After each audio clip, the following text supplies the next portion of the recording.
I thought for 45 minutes we were incredible. I thought for 45 minutes, probably the best 45 minutes of football we've played in about 3 or 4 years here.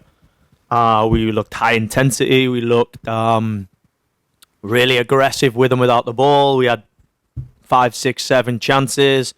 We didn't put them away. We have to be, I say, same as what I said the last two weeks. We have to execute better. And we allow Portland to come back into the game. And I think in the second half, we just looked a little bit... I think we got to show a little bit more leadership and a little bit more control of the game. We were playing up against a good team with good front line. And I just thought for 25 minutes, we need to be a little bit braver, play a little bit more with the ball, play our style and control the game. But like I say, I think for 45 minutes, we were excellent. John?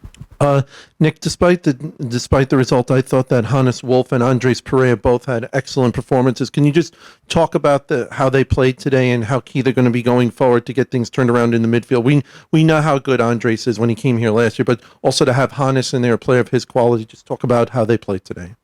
I think what Andres Pereira and Hannes Wolf bring is they're very aggressive, very dynamic football players. So you can see in the first half that when they're getting about, winning the ball back, running forwards, they bring real dynamism to our play, and we want to be a team that plays high intensity and aggressive. The first half is exactly the way I want the team to play. I don't think we brought enough of that in the second half, and when you allow players like Evander and Anthony and these guys time on the ball, they're going to create moments. So I thought they play well for 45 minutes. John and then Mark. Hey, Coach. Like you said, first half came out very strong. Second half, Portland got back into the game. What exactly, happened at that halftime interval? Was there any tactical changes that were tried to make in the second half, or was it more of a mentality issue in the second half? Yeah, no, we didn't make any tactical changes in the first half. I asked the team to play more. I think, you can see the ability of our team to be direct with Munsef when Burke is putting that one down the side. We get goal chances from it, but if we don't get goal chances from it, it opens the game up. That's why we don't play those long balls frequently.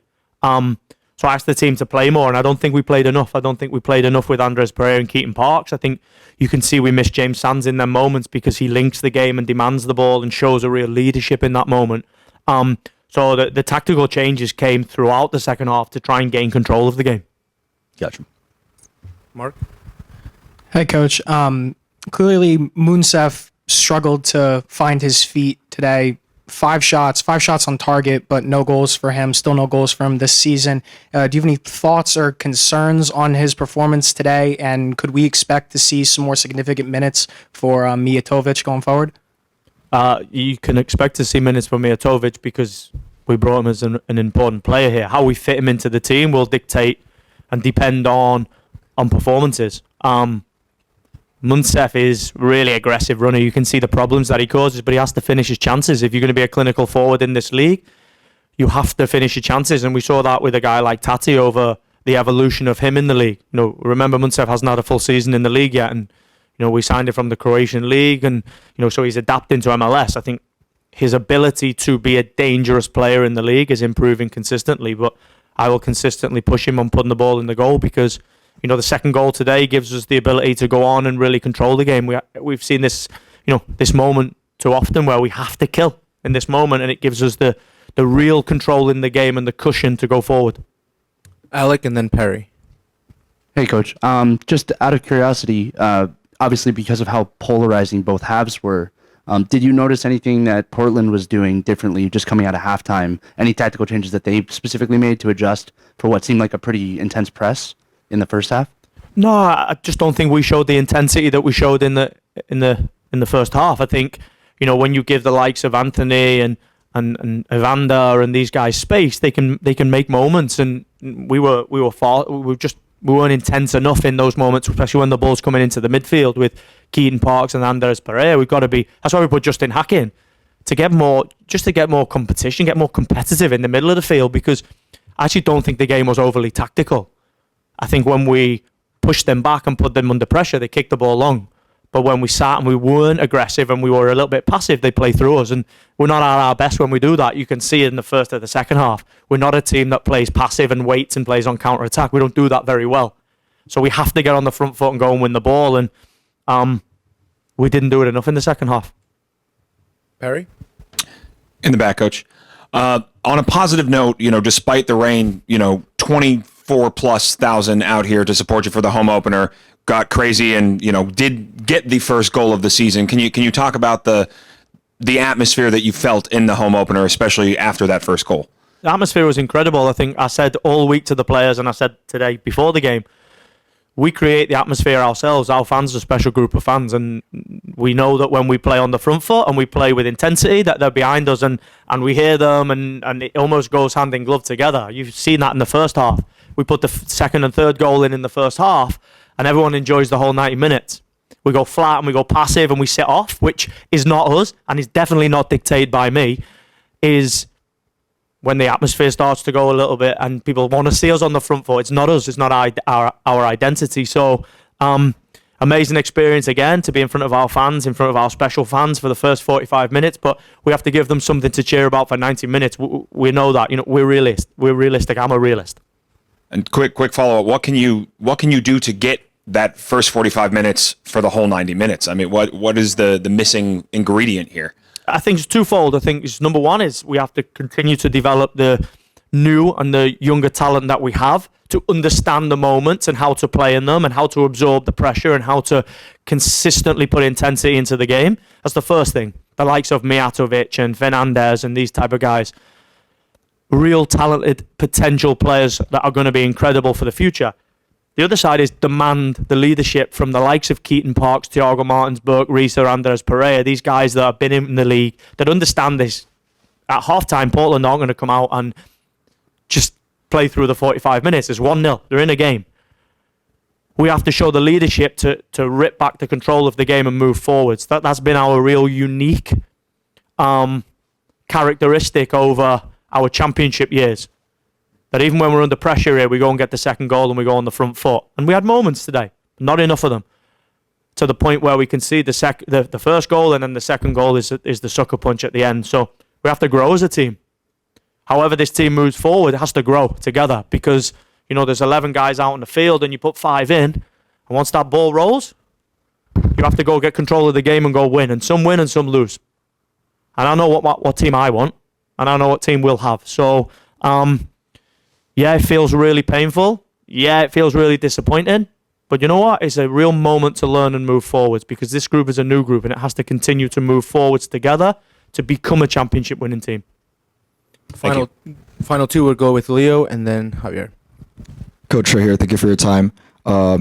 Obviously, it's really early in the season, 3 games in, but especially today, there were some remnants of an underlying theme from last season where you guys start off strong and kind of let these opposite teams get away with easy wins almost, just from late goals and such.